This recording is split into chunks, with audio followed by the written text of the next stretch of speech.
ましておめでとうございます。今年もどうぞよろしくお願いします。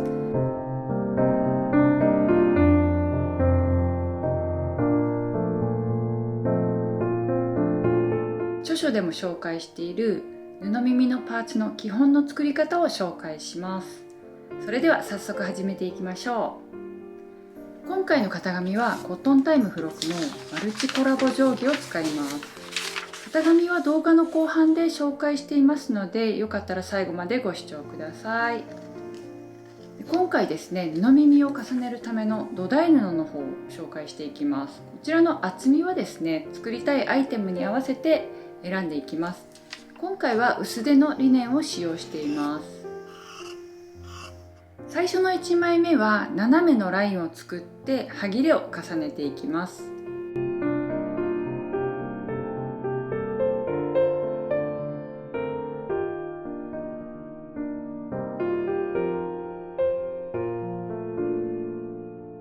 こちらはですね、仮留め用の糊を使っています。布との重なりが7ミリぐらいになるようにして糊をつけながら重ねていきます。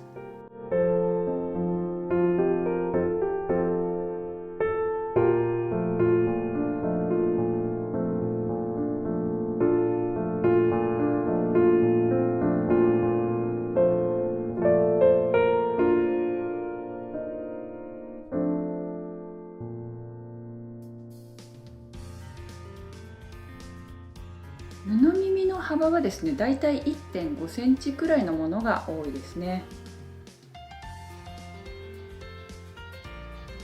で、時々色のある布耳を使うと布合わせにメリハリが出てくるので、こういうところでですね、ちょっと時々好きな色を加えてみるといいですよ。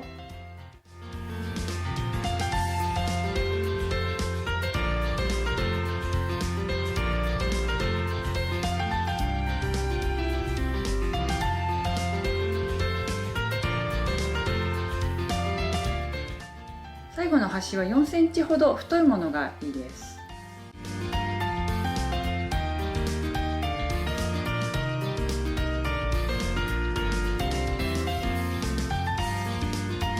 そして余分な部分はカットしておきます。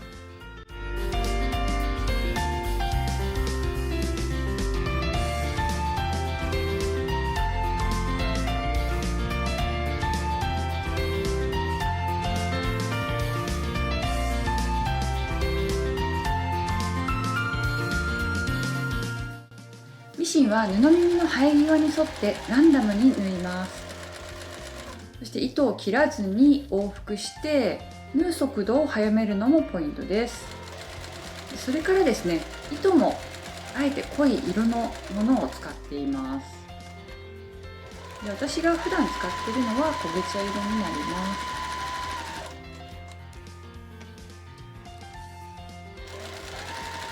1本ずつですね、少しずつこのようにして、縫い付けていきます。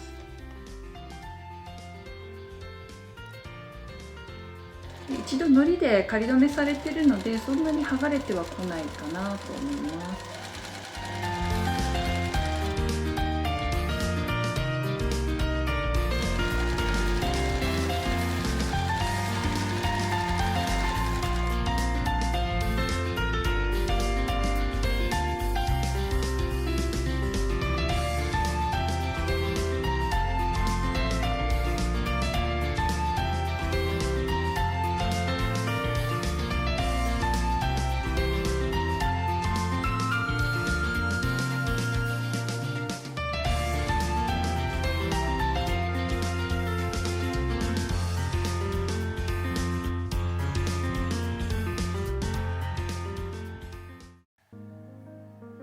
で、今回ですね、作りながら決めていったので、後から型紙に線を引いていたんですけれども、最初にですね、型紙に線を引いておくと、作りやすいかなと思います。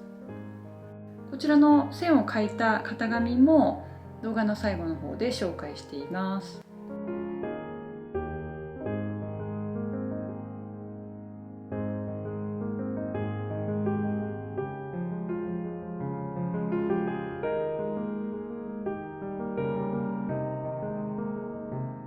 そしてこの定規はですね15センチ幅の大きいタイプのものなんですけれども、最近ちょっと使っています。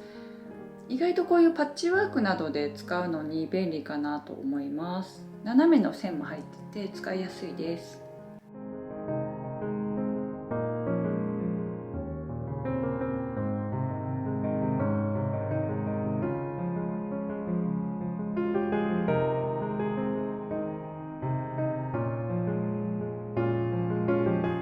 型紙の線を引いたらその上を縫っていきます。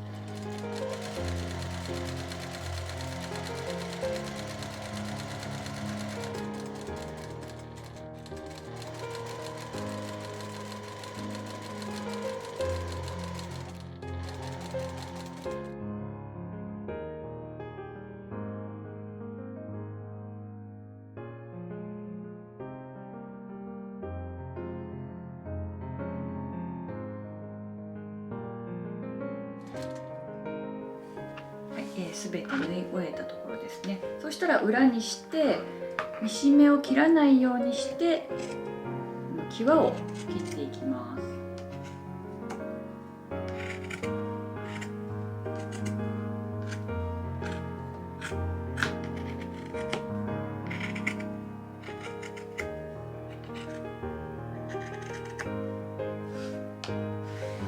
切り終えたら型紙を重ねて一度確認しておきます。